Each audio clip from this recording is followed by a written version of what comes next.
Finding Nemo and The Little Mermaid are movies that have shed light onto the depths and mystery of the sea.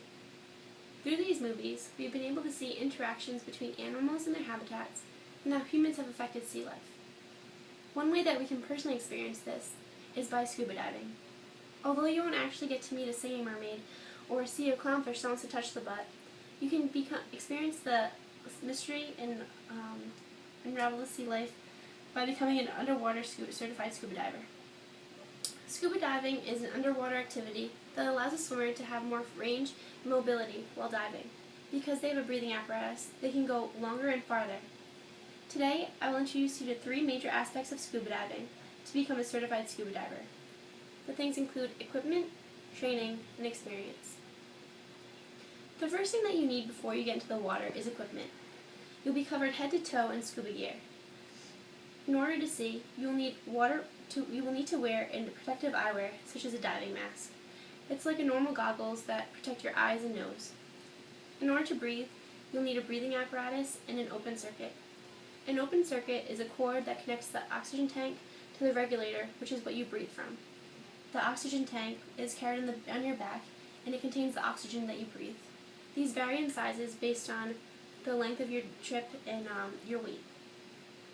In order to sink to the ground, you'll need a buoyancy control device, or better known as a BCD. This is a vest that connects the oxygen tank to you. It fills up with air and decompresses to allow you to sink and go up. Sometimes people require weights to help lift them down. In order to protect your skin and provide thermal insulation, you'll have to wear a wetsuit or a dry suit. A wetsuit allows water to come through your suit and is warmed up by your body, so it keeps you warm. A dry suit prevents water from entering and allows you to stay warm that way. Finally, in order to move, you'll need to wear fins. Fins increase the mobility of a blade. Think of it as like a fish in water. How their fins are structured, that's how the fins are structured. After obtaining the proper equipment, you'll be ready to start your training. Training is done by an instructor that is certified by training agencies. Trainers that become certified and abide by the rules and regulations of their agencies. Training is broken up into 3 parts: classroom study, pool training, and open water training. The first step of scuba training is the course. Through this course, students are able to learn how to dive and the proper safety regulations. Students are given quizzes and a final exam, and once they pass the exam, they're able to move on to the pool training. Pool training is a controlled facility where divers can learn simple skills such as descending, ascending, clearing your mask if water gets into them, communicating, and recovering your regulator if it's lost. Communicating is one of the most essential parts of this training. Because you're underwater, you're not able to actually talk. So the only way that you can communicate is via hand signals like sign language. Some important hand signals are this, which means okay. It means that all of your equipment is in check and you're ready to continue with your dive. This means descend. It's the first signal that you do when you dive so you'll know that you're going underwater. This means ascend, which means that you want to come back from under the water. This means where are we going, and so which direction.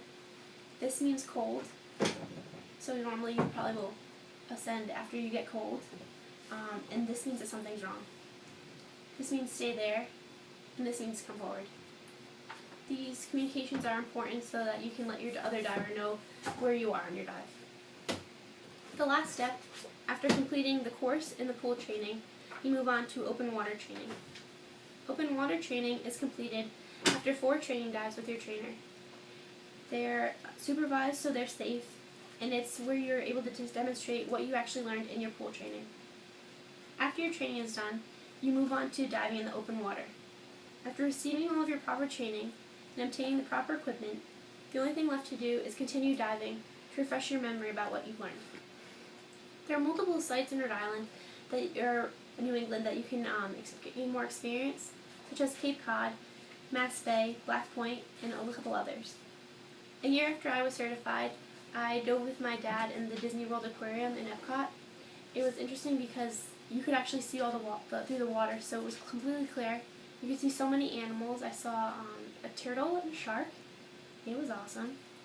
and it was freezing. Another way that you can participate is through group dives. There are many groups of divers that dive throughout the world. So you can find a huge group and dive with them. It's safe to dive in multiple packs because you don't want to dive by yourself. That's a huge safety precaution. In conclusion, we have seen that scuba diving can be a fun way to experience underwater life. In order to obtain the most safety procedures, it's important to become certified before participating in scuba diving.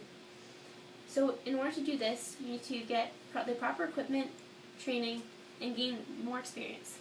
Scuba diving can be an interesting way to meet new people and see where the seaweed is always greener. Thank you. You're welcome.